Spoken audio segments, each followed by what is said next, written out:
Are you ready?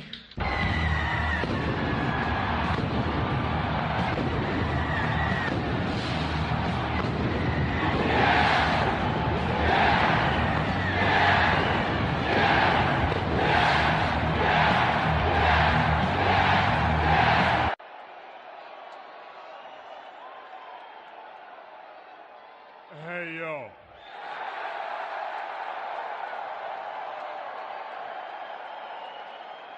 Welcome back, faces, to another edition of Heels, Pops, and Chair Shots.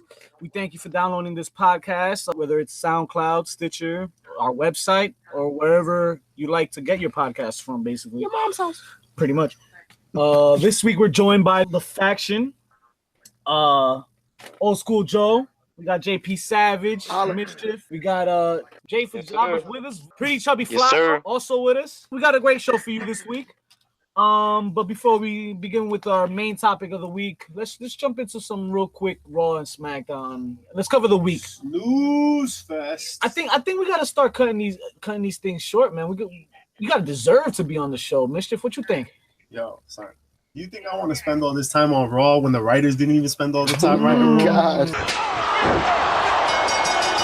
There we go. Shots fired already. We starting early. I feel like, yo, That is a message. Yo, I got the runs. Yo, let me write this Raw real quick while I'm on the toilet and tweet it out. That's how I feel. I mean, obviously, these people are doing the best they can. Pobrecito. Are they? Can God bless them. I mean, yeah, you know what? Because Vince still has a lot of say in what happens, and they could be writing some dope shit, and Vince could be like, "Nah, let's go with some corny shit." I think that's exactly what he said. That was the most articulate thing I've ever seen you say. Verbatim, actually. No. I think it was a quote. It was a quote. You could quote him on that. And it's a shame because the in-ring wrestling is really good. You know, I think yes, we have some of the best performers ever. Right Not now. as good as NXT, but yeah, we'll keep it moving. Well, JP, why don't you do the honors and let us know what happened this week, man? Well, I mean, I think the reason we're all having a snooze fest is because, I mean, anytime you're having a match, you're spending any time on Bo Dallas and Curtis Axel versus Breezango, the new B team. I mean, and put some respect on their name. And that was actually one of the funnier matches of the night, and that's a shame. Entertainment. It is entertainment, but we are weeks away from Money in the Bank, post WrestleMania, and we're having the B team, right? Like the best night of the match by far is probably Kevin Owens versus Seth Rollins for the IC title. I mean, and I saw better matches later on this week. But yes, you're right. But the B team. So if the rumors are to be true, what are the rumors? That Money in the Bank might have a tag match. A tag team Money in the Bank? I don't know how valid that is. I am no longer flashing. But let's be honest, this is some of the best tag team we've seen in a very long time. Just in general, right? The Usos are at the top of their game. New Day is great, and they're entertaining as fuck. And then there's a lot of room for the more gimmicky acts to do their job, and it'll be a fun ass match. Like a reenactment of TLC, but now with 5 other teams. Hey, you know how I feel about ladders and tag teams. Yes. Woo! Yes. But with that many bodies, it's going to get too messy. Isn't that what we want? Don't we want just a slugfest? Yo, how about every once in a while just give us blood? Give us. He wants exactly like the old school Hardys and like the Edge and Christian and all that. Like those were brutal matches. We're never gonna get when it came to Texas. Yeah, but we're always gonna compare it to that. We're always gonna wanna. That was the peak, man, and the Dudleys too. Oh yeah, but wouldn't you watch a spot fest with a bunch of listen? A tag team Money in the Bank match might save Money in the Bank. Savage. Oh, that's a good call. That's a good call. Hot take, honestly, because right now, man, Backlash was terrible. Episodically, we're not getting anything exciting. I mean, they had to push Nia Jax versus Ronda Rousey, and that clip probably was one of the better clips of the entire show on Raw, and that didn't even happen during Raw. That happened in the afternoon. And there was daylight out. I was at work.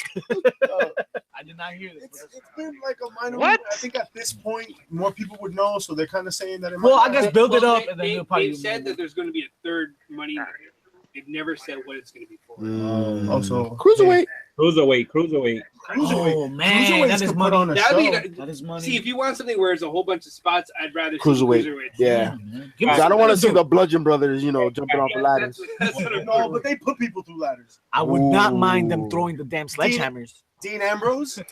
No, Anybody? yeah. That'd be dope. That's a great point. When is he back, man? Money in the bank. Ooh. With who though?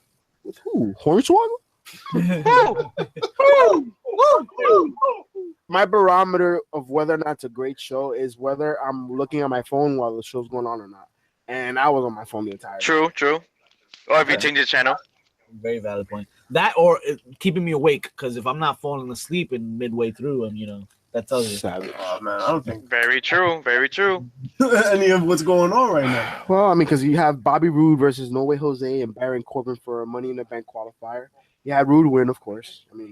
Yeah, he's. I like Roode, but his come up has been stayed. What about the leaders of Worlds versus the Revival? I was talking to Old School Joe before. Like, I think it's disrespectful. The Revival is a hell of a tag team, and you have them getting squashed by the leader of Worlds. What do you think about that?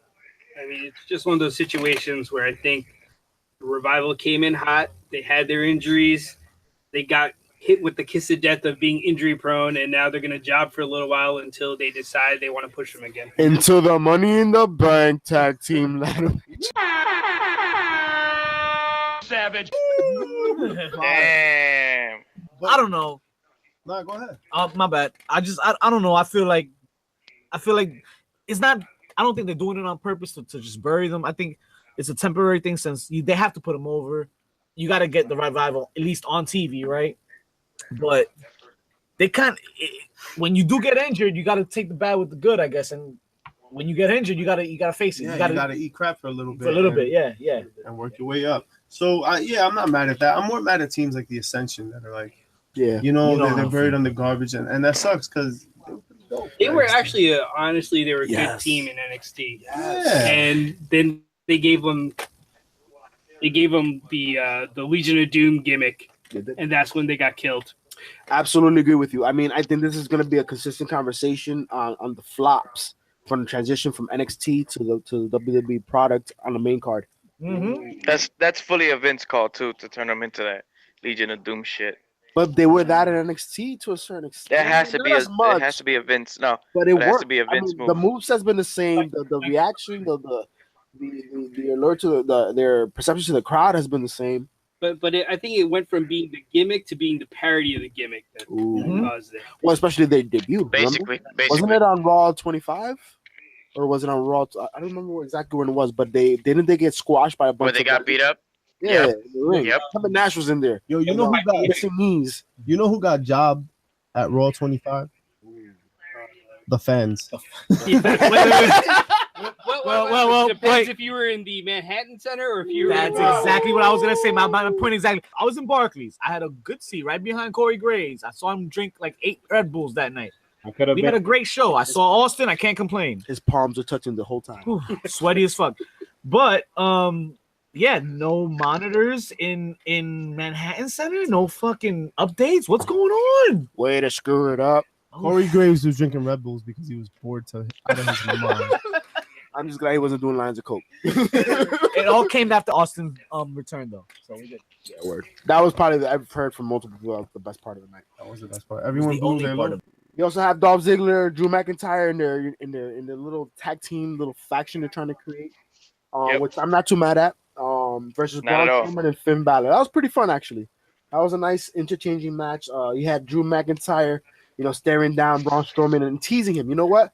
I saw something in that match I haven't seen in a long time. Drew McIntyre teased Braun Strowman.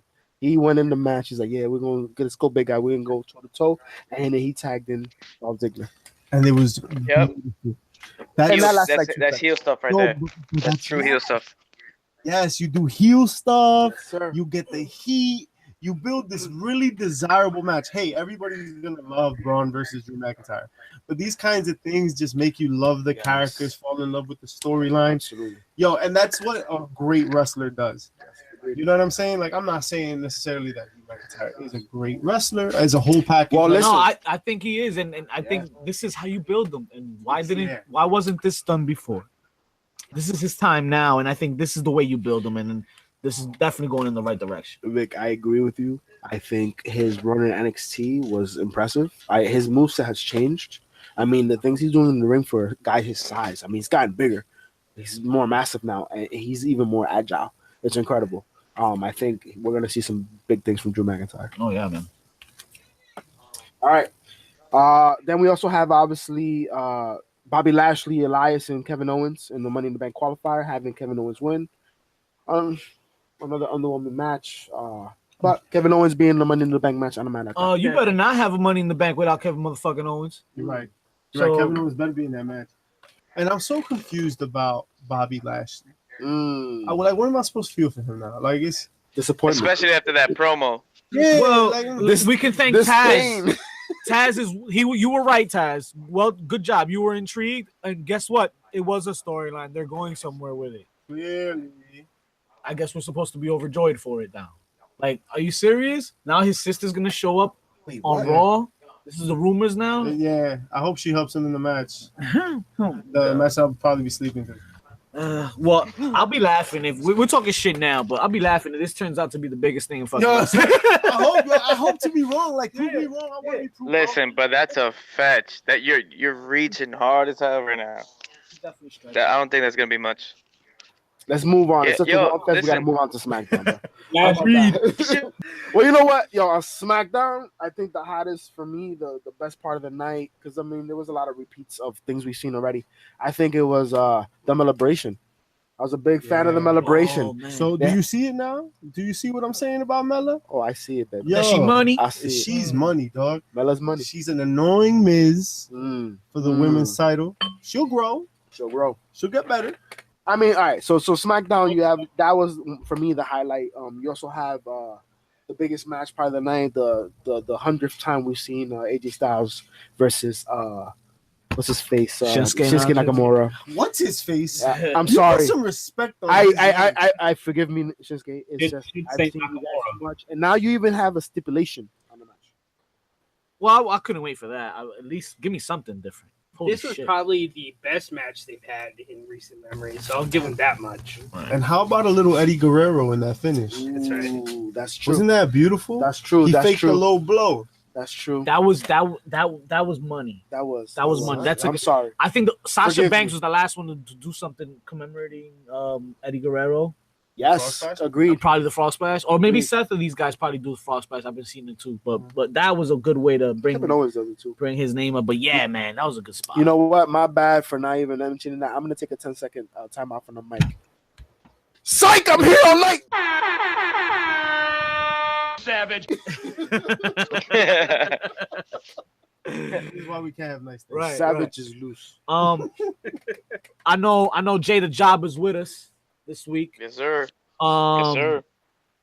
and the fans, Check his post. the faces out there, they have a beef with you, and I appreciate them having that beef with you because you deserve it. You for not watching NXT, you piece of shit. But What is that? yeah, exactly. So they deserve to shit on you. But right now, I want to touch on some NXT shit. And All right, go ahead. this I want week to hear this. we had some money. This week on NXT, we had the new acquired Ricochet, the one and only, comes out, money promo, and who interrupts him, guys? The Velveteen Dream. Yes, sir. Gentlemen, this is money. Did you see this promo? Did you guys catch this? The promo, the match, it was all fantastic. Fantastic. For me, I think it may have been the match of the week. Just their ring chemistry. I mean, I did enjoy the fact that I saw Velveteen Dream for the first time in a long time, maybe.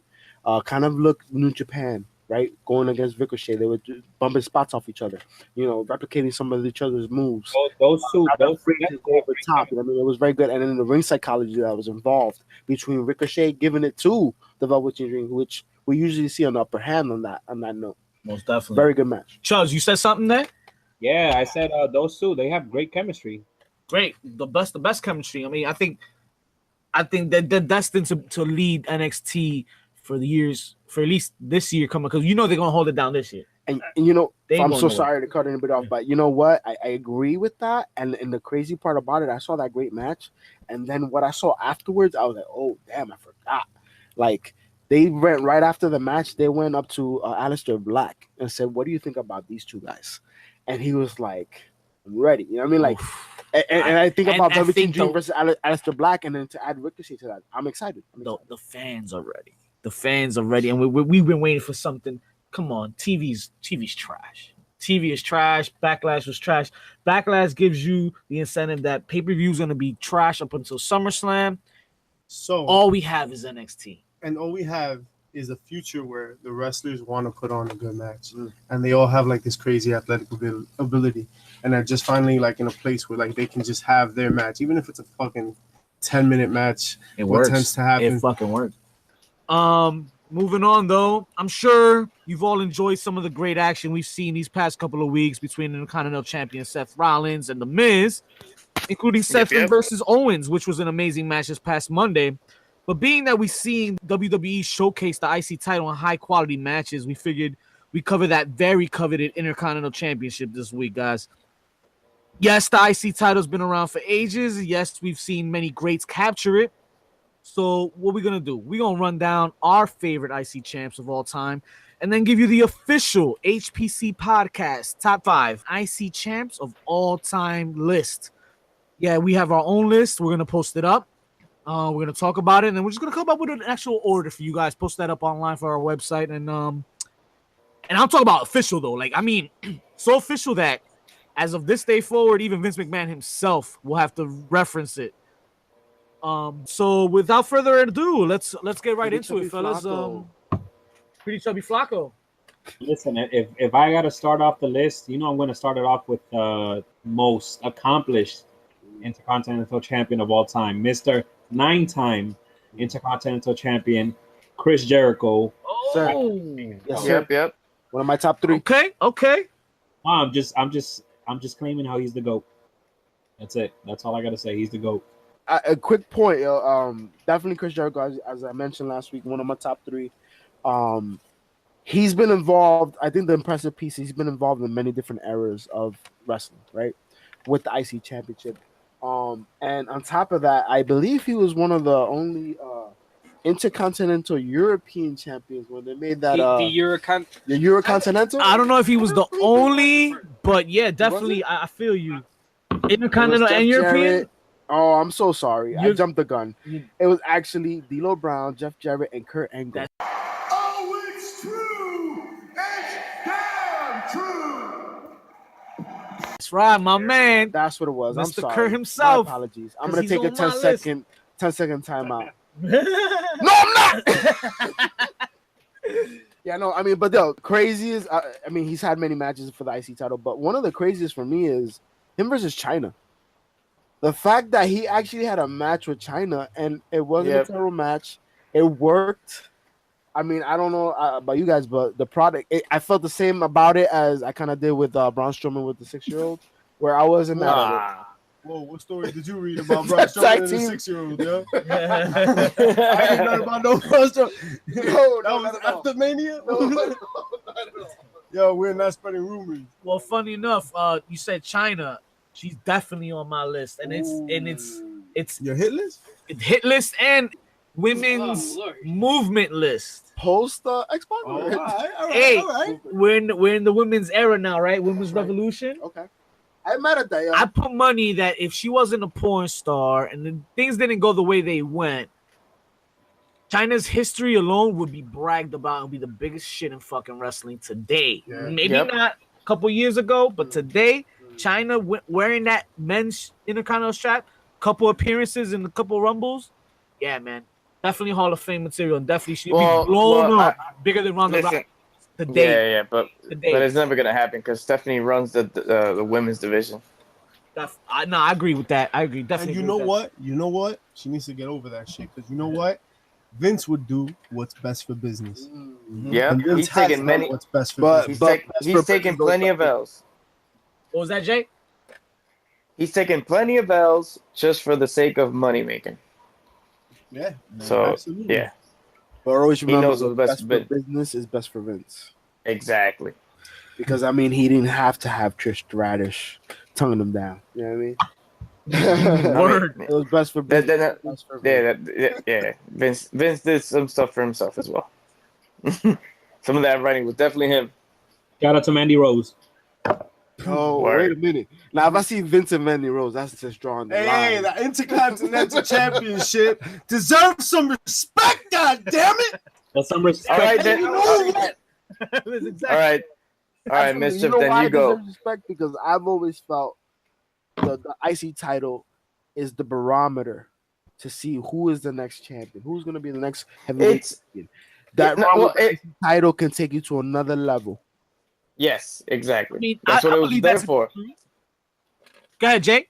I believe that IC title is exactly what JP said. It's like let's give it to this dude right here, and he's gonna rock with it. And if it looks like he could be a good champion, then you take him to the next level. That sounds World like Championship. the worst writing production. That sounds like every Raw and SmackDown writing production. Hey, it sounds like you get a job right now. Why don't you apply?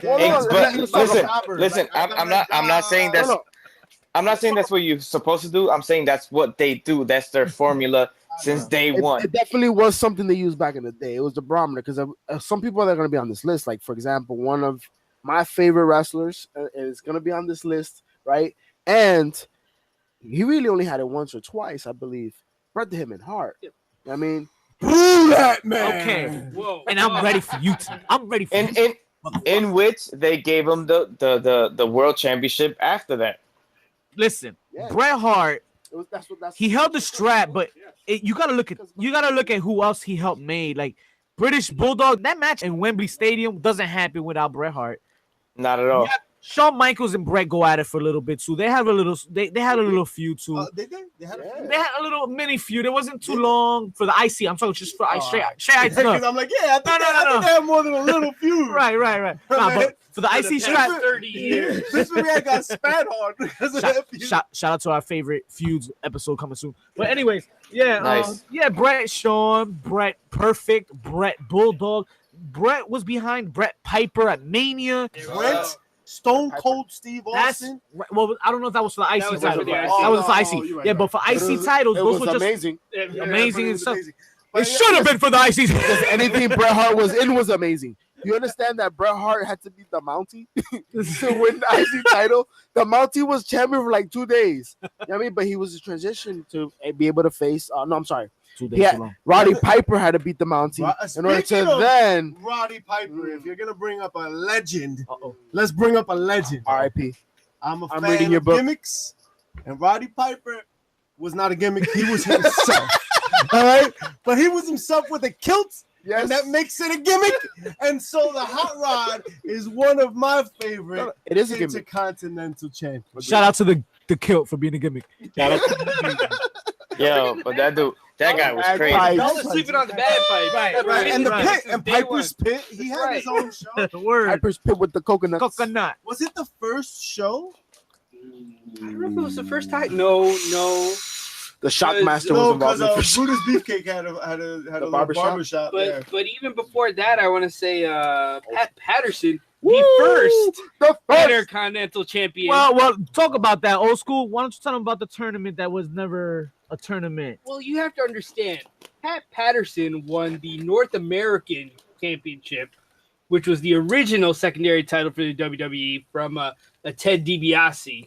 He then went down to Rio, and he was involved in a tournament, which, some historians might say never occurred. Okay. Pat Patterson to be exact. I feel like a lot of wrestlers have things that just are not to be discovered or like discussed. I'm on board. Shout out to the Bruce Pritchard podcast. Where he won the South American Heavyweight Championship and became the Intercontinental Champion. Side note. He says South American because the running joke behind the whole thing is because Pat Patterson couldn't say Rio of the Janeiro. Oh my god! And Vince was adamant about having this tournament at Rio de Janeiro because Pat Patterson couldn't say Rio of the Janeiro. And you also cannot say. I also cannot say Rio de Janeiro. Hey, man, what's wrong with you? No, but when they would ask, you would be the South American champion. You see what you exactly. did? So we now call it the South American Championship instead of the Rio de Janeiro. Bars. But the Rio de Janeiro Championship was not considered that. It was considered South thanks to Pat Patterson. But continue, old school. Well, to break it down a little further, Pat was actually up until that point historically considered he'll always be. Edit that out. He's not lying. Please edit that out. You still love the D. But Like Shinsuke. Oh, wait, what? Hey, you ain't seen them no blows? There's a lot of time with nuts on the crest of your elbow. It's just very after uncomfortable. the first 10 low blows, you start to wonder what's going on. Yeah. But yeah, it's where Pat became a babyface. Yes. Okay. For the first time in his career, and he went on after that, I believe, to have probably one of his most memorable feuds with Sergeant Slaughter in their match of the year boot camp match. Right. Ooh, wow. Okay. Cool. Yo, Old school Joe hitting him with his facts. For real, bars. Can we put like some like historical ass music behind it, like when he speaks? Oh yeah, Joe. Yes. Old school Joe walks with an aura. I think he needs a soundtrack. There's an aura. Yo, kudos to you, man. He's here for a reason. bagpipes. I think he needs HPC bagpipes. podcast. We signed the hottest talent out there. He was like, yeah, and on that Thursday, actually, Ric Flair was out there He must ripping have. ass. He must have been reincarnated or something because he's not that old. And he's speaking like he was there. It was firsthand knowledge. Bruce Pritchard was there. My that dad old and my fuck. grandpa told me about this shit. Impressive. Come from a long line of wrestling fans. My dad and grandpa can't speak English. That's impressive. Right. Jack Veneno couldn't either, right? Yeah, you're right. Jack Veneno, shout out. All right, so another IC champion. Yo, you know what? I think since it was mentioned before, Shawn Michaels. I think when you talk about what the title does for somebody, right? He turned into the Heartbreak Kid right when he won the IC Championship. I mean, he had the feud with Marty Jannetty, won the title, had one of the most impressive and obviously ongoing stipulation matches when it comes to the ladder match with Razor Ramon, even though it was the second one, right? Because he had the first one versus Bret Hart, right? I'm not a fan of the second one. I don't. You watch your dirty little mouth. I think the first one's good enough. I think the second one, it doesn't take nothing away from the first one, obviously, but I just think the second one's too much. Jay obviously does have a gripe with it, though. Jay, holla at your boy JP. Tell him what's up with Shawn Michaels in the IC title. Shut up. Listen, I'm gonna have to agree with JP on this one. Oh, so just undo all the shit that I just build you up for, but go ahead. I have to, but listen, the rivalry between him and Razor Ramon for that title, including both ladder matches, were like, that's some shit. Obviously we're still talking about it, so it resonates, and it was one of the better feuds of that era. That's a great point. But yo, So who's the better IC champ out of those two, though? Was it Razor or was it Shawn? I think Razor. I say Razor, man. I think Razor, but I really don't have facts to back that up. Let me be honest. No. I just think I feel that in my heart. Well, let me get you then. Because at the end of the day, what we talking here? I mean, we're talking IC. IC was kind of like the mid card, so you gotta keep it intact of the mid card. And I think Razor Ramon was that mid carder, but this guy was amazing. But no, he was the top mid carder. If there's such a thing. What do you mean? What was that? He was the top mid carder. If that was such a thing. Yeah, that's exactly. Yeah, so he was a upper mid carder. Yeah. So Yes, Him having the IC gave it even more prestige. And then the matches he had, Jeff Jarrett, Shawn Michaels, Dean Douglas, Goldust, which is on the list also. Yeah, he deserves some. But yeah, Razor, I think, had better match. I want to say it's safer to say he had a better entertaining match. I don't want to say entertainment. I think the entertaining value is important. Right. Razor Ramon was more entertaining. Yeah. And I think that's what I think that's his claim to fame. But see, I think it was interesting that they put a product of pretty much the same gimmick where they were like cocky, brash, you know what I mean, the bad guy, pretty boys, whatever. And they made them two heels went into a match together and it worked. And for me personally, think about the Sensational Sherry, how the role she played as a valet in Shawn Michaels' IC run, him as the Heartbreak Kid. She was on the. I'm sorry, but she was on the entrance music too, right? She was on the soundtrack. She was absolutely. That's her. The last thing I remember about anything about Shawn Michaels, sadly to say, is not that chick. I think Shawn Michaels was so much bigger, better than any valet. Like his valet was. Well, hold on. But here's the thing. Heavyweight champion Shawn Michaels, yeah, but. Remember, it's IC title. IC title, right? You got to go back to the 90s with this thing. The initial. Right. And actually, you made a great point, and you're absolutely right.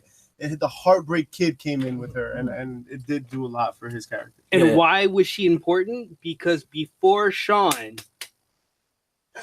she was the valet for another great IC champ in Macho Man Randy Savage. Segway!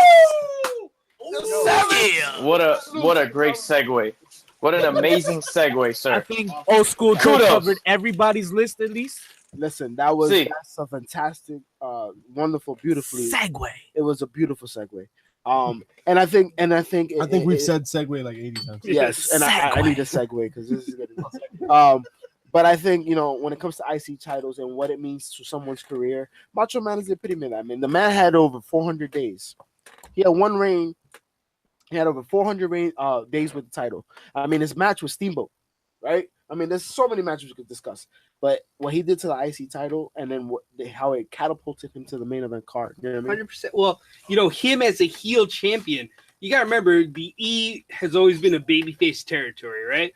So the IC title was where a heel could thrive as a champ. How this motherfucker so old he called WWE a territory? That's listen. I was watching the E and the NWA at the same time.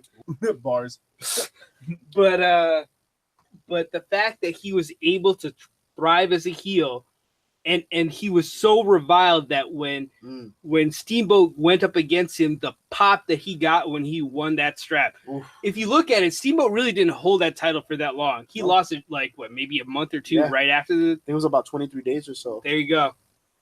Yeah, it wasn't that long. I love Macho Man Randy Savage. He's probably my number 2 favorite wrestler of all time. There you go. Randy Savage, his character was fun. Listen, his character was probably his own personality, but he wore a tie-dye shirt, and that was a character. That's a gimmick. No, I think there's record of him. That's pretty much who he was. I mean, I know Hulk Hogan has spoken heavily about it, especially with their beef and their feud in the WWE, which actually was happening outside of the ring, especially with his jealousy when it comes to Elizabeth, right? Elizabeth, and him being very territorial with her. But many people claim that Macho Man was who he was on and off the screen. I mean, I think there's even record of him when he played professional baseball being the same type of person. Randy Popa. Yeah.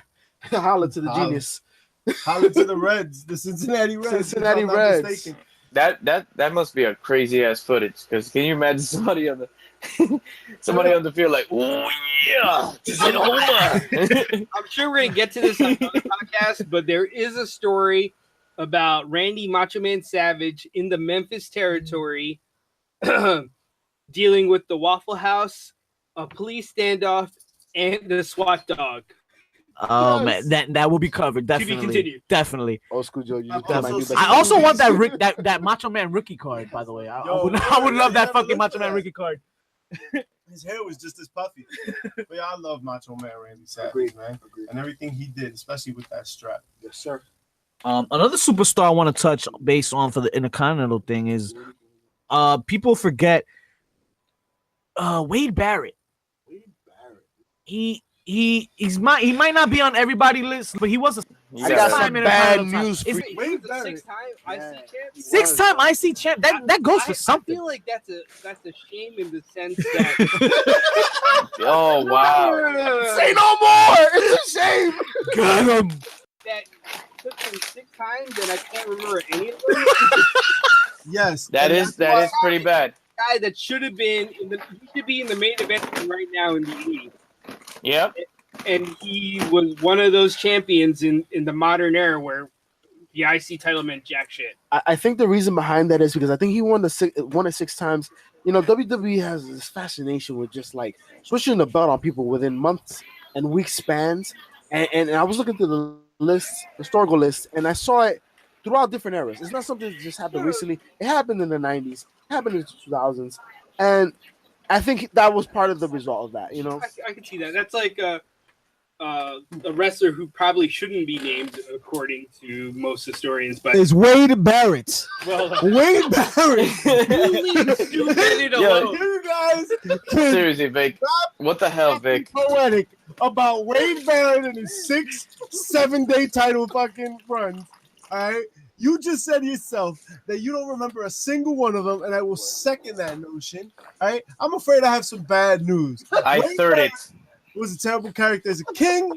The best thing he had to do for himself was to say bad news, and I wish he spoke more about himself than about other people, because he is mostly bad news. Let me real quick. I think he was a good leader to the Nexus. Oh yeah, no, most definitely. He Sure. ran that team. Yeah, He ran that faction. he That was a talent that should have been in the main event, but because of certain people's decisions,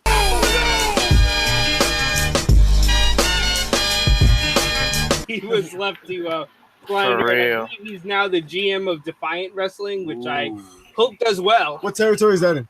That would be the UK. I hate you. Shout out to Marty Scurll. That's also Marty Scroll's father. If you keep up with being the elite, no, it's really nice. If you keep up with being the elite, though, that's a gimmick. By the way, the Marty Scurll, It's hilarious. the Marty Scurll was Will Ospreay match, man. That was. Oh, Don't turn this episode into an indie show because we could do that right now. Yo, Jesus. we got to do the top 5 not in WWE, Oh, right? stop, And that's stop. and when they should come. Now. All of Bullet Club. And also, all right. But no. Let's get back to this. Let me redeem myself for bringing up that Wade Barrett bastard. All right. 6-time Intercontinental Champion. Rob Van Dam. Not only did this man hold it 6 times, he also, I was there for this, unified the IC strap with the hardcore title in a ladder match with, I think, Jeff Hardy at the Garden. Oh, we were no. It was RVD versus Tommy Dreamer.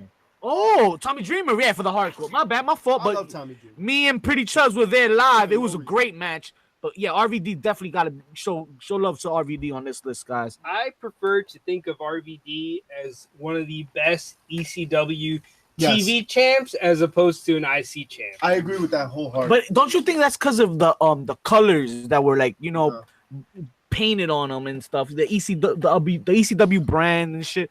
Like if you were to just take that away, let's just take away the branding. So you want to wrestle naked? I mean, you can wrestle naked, but I mean, That's ties. certainly different. Let's ignore all ECW ties. You want to hit that frog splash butt ass? I mean, it's 2018, guys. What are you insinuating here? It's 2018. So like, Nah, but Rob Van Dam, I agree with old school Joe. He is and forever will be ECW. ECW. Yeah. No, I know. I feel And that. so, as soon as you bring him up, sure, you bring him up in the conversation just to get swatted down. You know what I mean? But I guess he deserves like some sort of mention. But he's an ECW guy. His personality is an ECW guy. Like, you will forever only remember him as an ECW guy. And another guy who I guess is also on the same scope of like we should just kind of throw him out there. Right? We kind of sort of mentioned him before, but I thought Jeff Jarrett.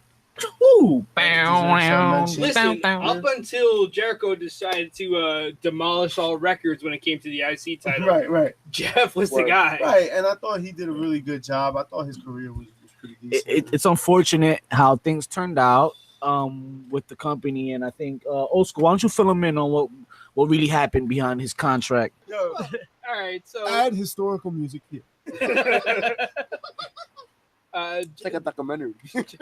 Jeff was one of those guys who, as great as he could be, he had too much heat on him with the upper echelon of the E.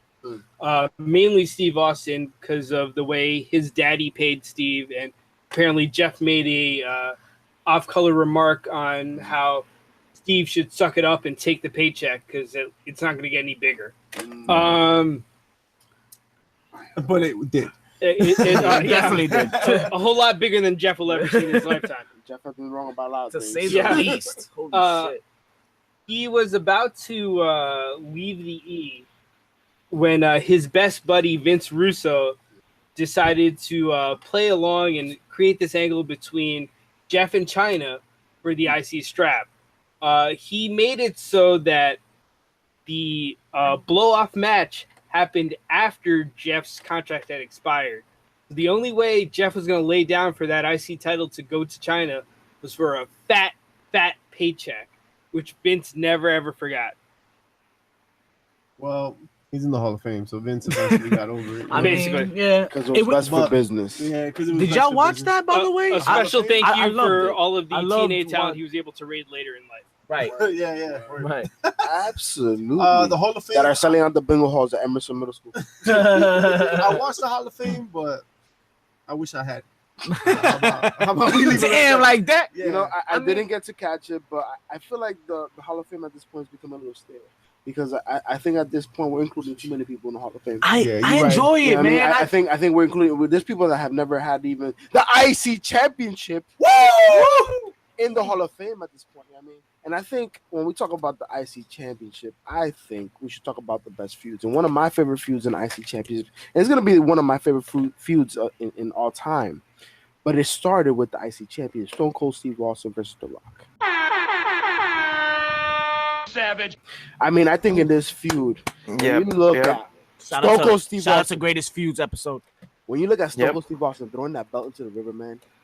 Oh man, you just gave me chills. Exactly. Wait, but you so This is real. just to add on to that, can we look back and it's amazing how Stone Cold won his first title with a broken neck, if you think about it. Yes, sir. Shout out Stone Heart. Yo, Pretty Choy Flaco, you just became my new best friend as well. Because I was at that match. Fuck you, JP Savage, for Yes. that, motherfucker. You know, It's I was your a fault, child. actually. I was a child. I don't care you were a child, dude. I was a child too. But I will say the second match they had, right, for the IC title again, which actually fantastic. But you know why nobody ever remembers it?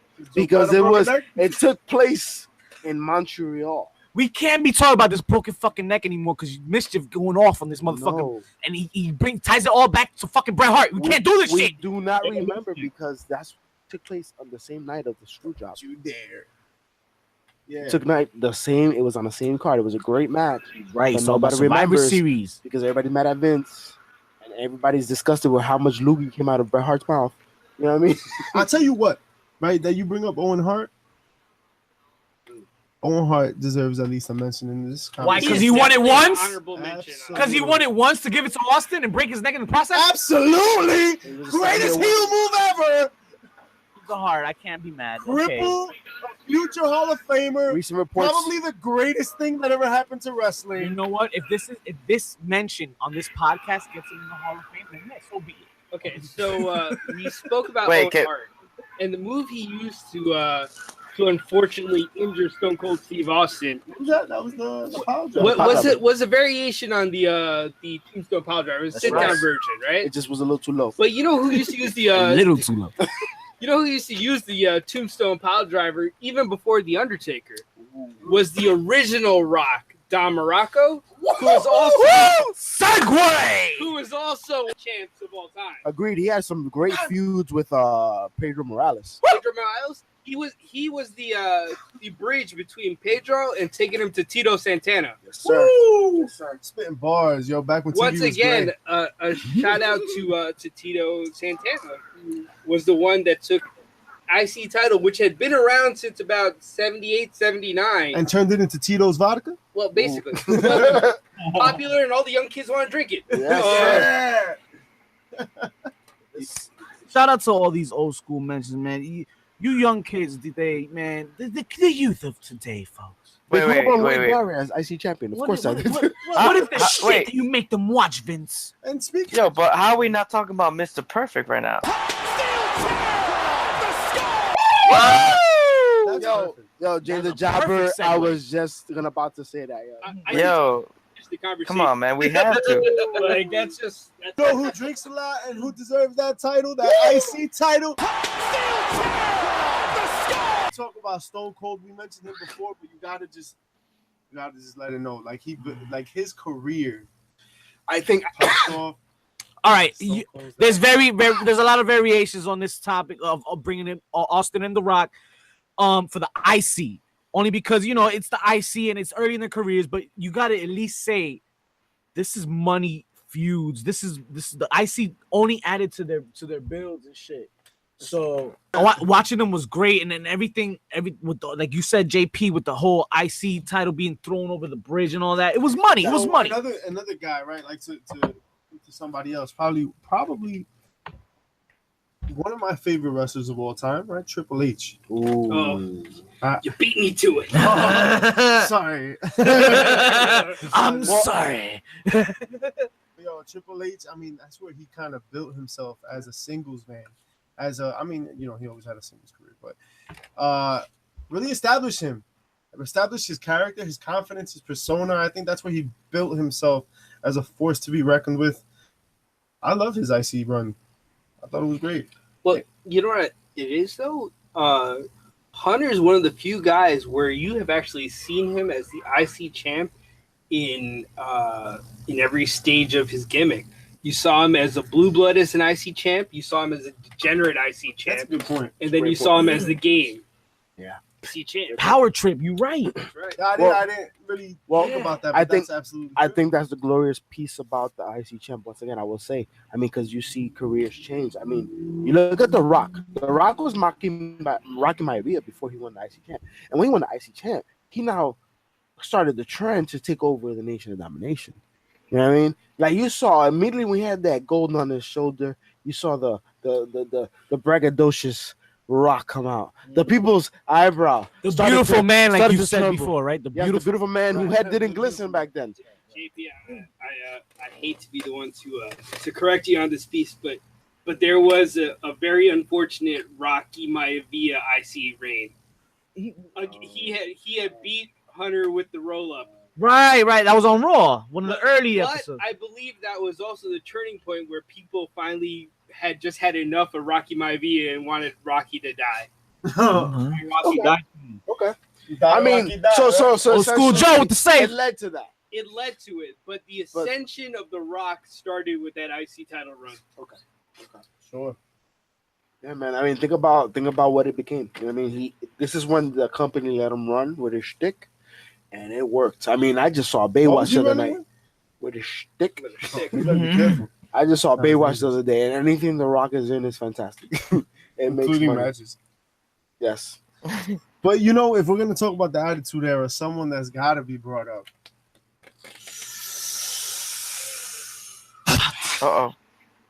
Goldust, baby. Again, I'm a fan of gimmicks. And Goldust's IC title. Somebody get man, Max was Moon. Beautiful. I think it was kind of the pinnacle of his career when you really think about it. And in terms of his best matches, his popularity, I think everything was there.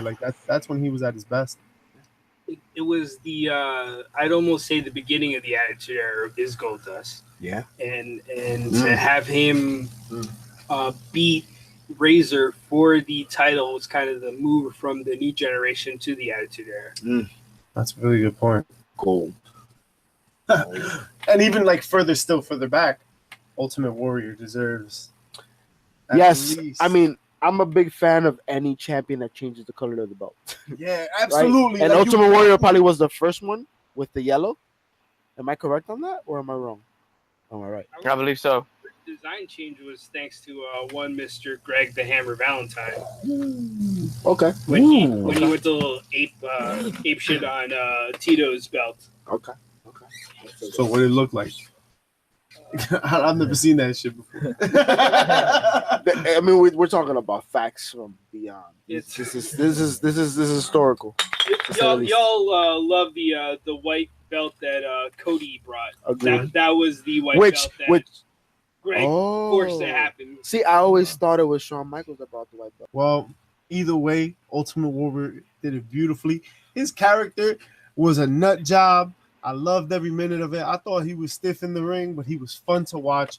And hey, sometimes wrestling has to be fun, right? Yes, sir. And I thought he was fun. It gave us that first exciting experience of seeing a champion versus champion, right? We saw the IC champ versus the world champ when Hogan went up against the Warrior. Yes, sir. Speaking of multiple or double champions, my next guy is very familiar with having multiple championships. Kurt Angle. Touched on very briefly, but let's just really talk about him. Intercontinental and European champion at the same time. Yes, Euro Continental Championship. And this man put up some good matches, man. Chris Jericho, Chris Benoit. There was a triple threat at Royal Rumble. Was it a ladder? No, the triple threat would have been at WrestleMania 17. I think Chris Benoit was on the board. You just made the list. yo! Shout out to our boy D'Lo Brown. Jesus Christ! You know what, D'Lo Brown? You know what? Him shaking his head. I love D'Lo. Listen. Not so shaky now. Listen to me. D'Lo was one of the only wrestlers I could identify with. You know what I'm saying? So shout out to D'Lo Brown. You know what I mean? I like D'Lo Brown. It's unfortunate what happened. I'm sorry. I'm sorry. Accidents happen. They do happen. Shout out. He's a CPA. Oh, good for you, D'Lo Brown. What is his real name? AC Connor or AJ Connor? Pretty sure. Old school Joe. How do you know that? Jay for job? That's amazing. You are. Nah, I mean, I feel so much. I can't think of anybody else that deserves to be on this list. Deserves. I got a couple of names. No, there's a couple of names. Pretty Chubbs on Mike. We got the legend killer, Mr. Randy Orton. One of the longest reigning IC champs in modern history. Yeah. You know what? Why are we here talking and we really are being disrespectful to the Miz? Randy Orton. And you know, Mr. Boring. Nah, Miz definitely gets love. Yo, and he gets it now. Listen, I mean, I've become a fan, and I had to think about this the other day because I was looking through the list and I'm like, you know, the Miz, the feuds haven't really been that impressive, but the respect I gave him now, it has been with his IC title run. There was an article the other day talking about he's going to be heavyweight champion soon. He's given prominence to the IC belt. Absolutely. He's brought it back. And it's the matches, the quality matches he's had, and it's also his build up. You know, he like we said a couple weeks ago, or maybe last week, I think. He came from the reality television world. You know, MTV, and then he had to pay his dues when he got here, and then it was a rough way to the top. But he's up. Bullied by Chris Benoit. Right? You just made the list. You just made the list. And we're gonna get sued. But yeah, he had a hard climb to the top, and I think he's ready for the WWE Championship. Did anybody mention the Honky Tonk Man? Ooh, Chubb! Wow. Reigning Intercontinental champion of all time. Until the Warrior came in. At 454 days to be exact. All right. He's the Honky Tonk Man. Somebody that's better and is actually back on the roster. Hey, Shelton Benjamin. Oh yeah, ain't no stopping him now. No. Yes, Shelton. I mean, he had his little run, you know. Yeah, with his mom. I think he was actually a phenomenal IC champ, though. Yeah, I thought he was great. How many times he was like a 4-time or 5? I think. Was he like? Once again, that's I think almost. Unfortunate because I don't. It's unfortunate that then the latter part of the IC title's history, people were able to hold it multiple times, and you just didn't know.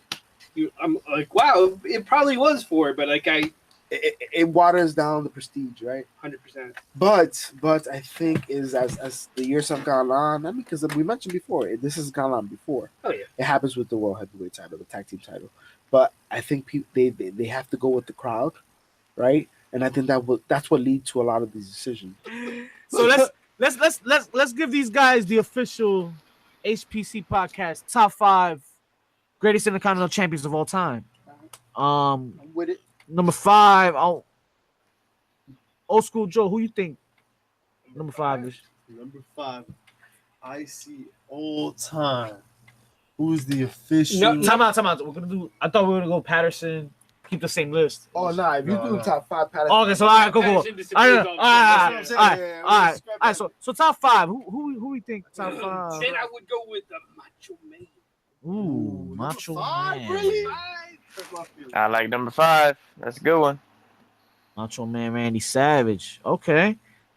I want to throw one Bret the Hitman Hart out there. For number 4? I don't want to put him number 4, but it could be a 4-3. 4-3. More towards 3. I would be more comfortable with 3. Because we haven't we got to establish the list too. So let's just throw the names and then we can place the pecking order. Yeah, I guess So we have right now Bret Hart and you said we did Macho Man. So we got Macho Man and Bret Hart. Chris Jericho, you got it. Yeah, Jericho top 5. Chris Jericho. Yeah. Would I put Jericho at 5? Maybe at 5, because for me the problem with Jericho is he's had all the reigns, but the feuds, like, are you like, oh man, exactly? Remember all those? Yeah. It was Chris Benoit, and then he had the fight with China, which is what's happening with the Miz and his reign, right? Agreed. I think at 5 Jericho would be a nice pick. There you go. Ooh. I think you do 5, you do Jericho, you do 4, Macho Man, 3, Bret Hart. I mean, right, I'm a biased motherfucker, so I'm putting in the envelope right now for Bret Hart to be number 1. So nah. Let's stop it right there. Bret at number 2, and I already know my number 1's Kurt. Kurt Angle. Whoa. Really? Wrong Kurt. No. I'm talking about Kurt Hennig. Let's go. There you go. He was definitely the Kurt I was thinking. And yeah, Kurt Hennig. Yes, sir. That's number 1. Bret Hart, Macho Man Randy Savage, Chris Jericho. We're missing one, guys. We're missing one. It's either between Shawn Michaels or The Rock for me. Really? Or Razor. Razor doesn't get in there. It's really Razor and Shawn. I think should be Razor. I'm thinking Razor and Shawn. Who goes in? And who else? Who you guys thinking? I mean, I obviously I said who it was, but I like the Razor and Shawn. I like that. Yeah. I mean, are we in agreement? Is Razor and Shawn agree. deserve the last spot? Are they Owen Hart? They're in the last spot. Well, no, they're actually not. Shared the title before. They have, but not today. We need one winner and one winner only. And I think, based on what we've said earlier, I give it to Razor, man. I'm with Razor it. above Shawn only because of the matches and the entertainment he spoke man. on. You know what? And the identity. I mean, really, when you think about it, you think Shawn, you think world title, you think Scott Hall or Razor Ramon, you think the IC. That's all you really think about. Agreed. And I think the fact that Shawn's going to get a lot of shine if we could do a top world champion. Of course. I think, give it to Razor. So the rundown, right? So 5. So Jericho's 5, right? Macho is 4. Bret is 3. Razor's 2. Mr. Personality, Bret Hart. And then Bret Hart. And then that's the perfect one. Listen, man, Mr. Perfect one. and Bret Hart feud. That was beauty, man. One of the beauties of Bret's reign was he had the feud with Kurt Hennig, and then he had the feud with Roddy, and then he had the final match with Davey Boy. Yes, sir, Davey Boy Smith. And as bad as that match was, right? Because he pretty much carried him through the match. It was still that's the story behind it, the promo. It was a tough landing on the outside. It was family on the line. You know what I'm saying? Right. You see Bret Hart's sister crying Nearly killed him. in the crowd. You know what I mean? See her crying in the crowd. That added an element, and it wasn't Wembley Stadium, I believe, right? Wembley. It was. That's when Legion of Doom came down with the motorcycle, and that's what I call a perfect top 5, gentlemen. Perfect top 5. Yes, sir. You can agree. You can agree to disagree because I disagree with that. But I think consensus-wise, right? I think that's what we've come up with. But if you disagree like I do, right? You hit us up on SoundCloud, right? What's the other? What is it? Stitcher, like stitches. Oh. We should know this. We should know this shit. We're responsible. I don't know. We're new at this thing, all right? Yes. Right? And tell us where we're wrong. Tell us where. Well, tell them where they're wrong. There. I think Macho Man deserves more respect. What do you think? What do you think? Tell us what you think. That's all the time we have this week, Faces. Be sure to tune in next week for more heels, pops, and chair shots. Don't be shy, guys. Follow us on SoundCloud, Stitcher, like Mischief said. Hit us up on the IG and Twitter at HPC2Sweet. For the faction, Pretty Chubby Flacco, Jay for the Jobber, Mischief, JP Savage, Holla. Old School Joe. I'm Vic the Villain. And we'll see y'all next week. Too sweet and out. Damn it! Too sweet. The time has come to relieve that pain, which will be better for me, but not so enjoyable for all of you.